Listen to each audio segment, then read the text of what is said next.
Today we're going to talk about top interview questions that you're probably not asking. Everybody kind of knows the general pat answer interview questions like what's your biggest strengths, what's your biggest weaknesses, etc. But we're going to share a few today that you can put in your arsenal. You can use these for any position. You could use these with movers and drivers. You could use them with salespeople, admin, managers, whoever, right? So let's run through some of these interview questions that you might not be using. So the first two that I'm going to talk about are ones that you want to use in order to make sure you put the right person in the right seat. One of the biggest mistakes is hiring the wrong person or putting them in the wrong role. And a lot of times it's not necessarily the person was bad, it was they were in the wrong seat. They're in the wrong job. So first question that you can put in your arsenal is, what are you looking for that your current job doesn't offer, okay? Or your previous job, right? However that situation is. What are you looking for that your current job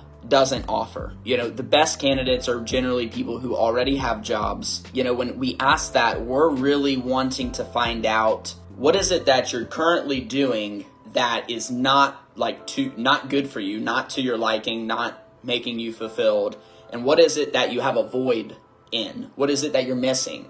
And so by asking, what are you looking for that your current employer doesn't offer? It's not just about benefits and pay and perks and things like that. We're talking about the freedom to make decisions, the responsibilities, the duties, the type of role it is, the relationship that the employee has to management, leadership, or the owner. All of those things come into play. The next question you could use to piggyback off of that is, what didn't you like about your previous job? And this is one that you may need to do like a dig question. And what that means is you just do a follow-up. So I may ask that to a candidate and then they may say, oh, well, you know, they hired new management and then blah, blah, blah, blah, blah. They didn't treat us well.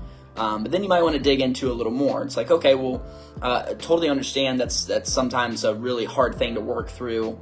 What was it specifically about the new management that rubbed you the wrong way? And what you're trying to identify is the issues that they had at the previous employer, issues that are going to carry over to you. And if so, do you really want to hire that person? So what didn't you like about your last job, or what didn't you like about your previous employer? Again, you may need to do a follow-up question because a lot of people are going to talk about poor management, poor expectation setting, or just overall no growth. And if you dig a little bit into that, that generally gives you the answers you need to what this person's looking for. So that's kind of first and foremost, is when we interview, we need to understand the motives and the why behind the candidate. Why are you looking? Why are you unhappy with where you're at and what you've been doing, right? The next question that most people don't do enough of are situational or scenario-based questions. I'm a big fan of these. These really tell you everything you need. And so the way that you can start these is pretty much just like this. How would you handle blank? And you just put in whatever it is you want. So if one of the big parts of your business is just you have a lot of issues with guys working well together, going on jobs together, you know, if you got guys that are like, oh, I don't want to go on a job with such and such and such and such, that's problematic, right? And so you may want to say, hey, how would you handle XYZ? And really, it's a good way to understand if somebody would mentally be prepared for this role.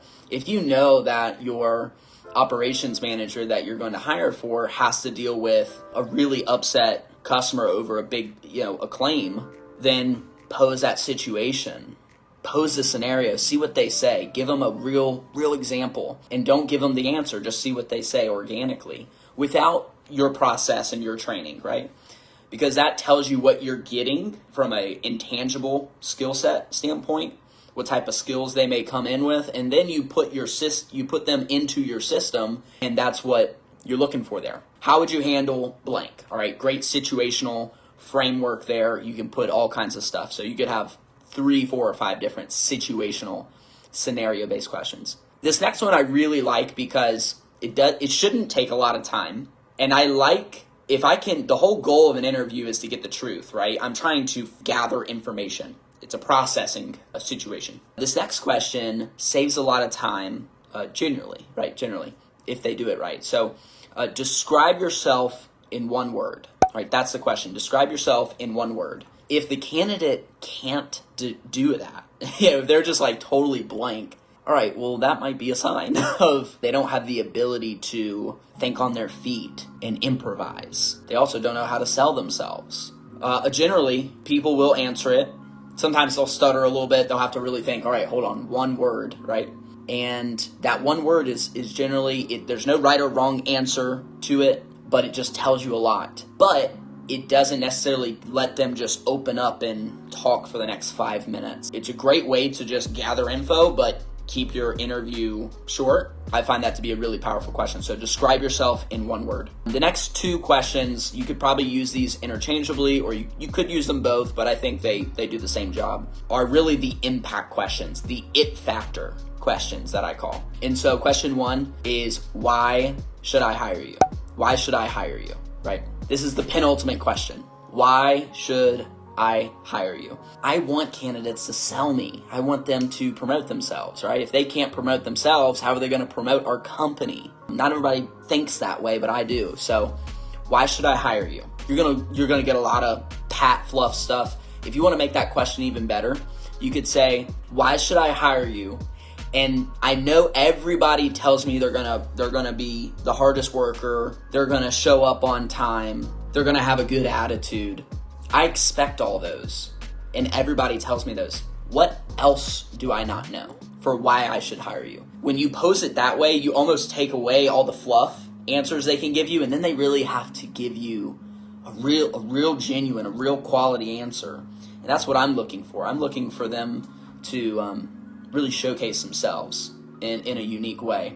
Another way of asking that, again, very similar question here, is asking, why are you memorable? Why are you memorable? Sometimes this one kind of hits people in the gut a little bit. It's not framed that way all the time. The why should I hire you? That's a pretty common question, but I feel like employers look over it. The why are you memorable, I think, goes a long ways. I would ask that before the why should I hire you. Again, you're going to get a mixture of answers. Is there a right or wrong? There's not a black and white, but there's just this gut feeling you're going to get with the quality answers. And then there's going to be answers you get that they just left you kind of feeling 50-50 or bland about the candidate. And that usually is your answer, right? So why are you memorable? And why would someone want to be memorable? Well, I think about, if you're a moving business, you're a service business. And so we service customers. We do B2C. And a lot of times your reputation is based off a memorable experience, a positive, memorable experience. So if you hire memorable talent, you'll get generally memorable customer service, memorable quality, memorable tenure, memorable loyalty to the company, memorable culture. All these things matter. So those are just a handful of questions you can put in your arsenal. Okay, it's not an exhaustive list. Just think about, why are we asking the question? What does the question do for you? And don't just go Google top 10 interview questions and then use those. It's generally not going to get you very far. Really think through a little bit. What is it you're trying to figure out? What's the processing? And if you do that well, then I think you'll make it really far. So we will see you guys on the next video. Peace.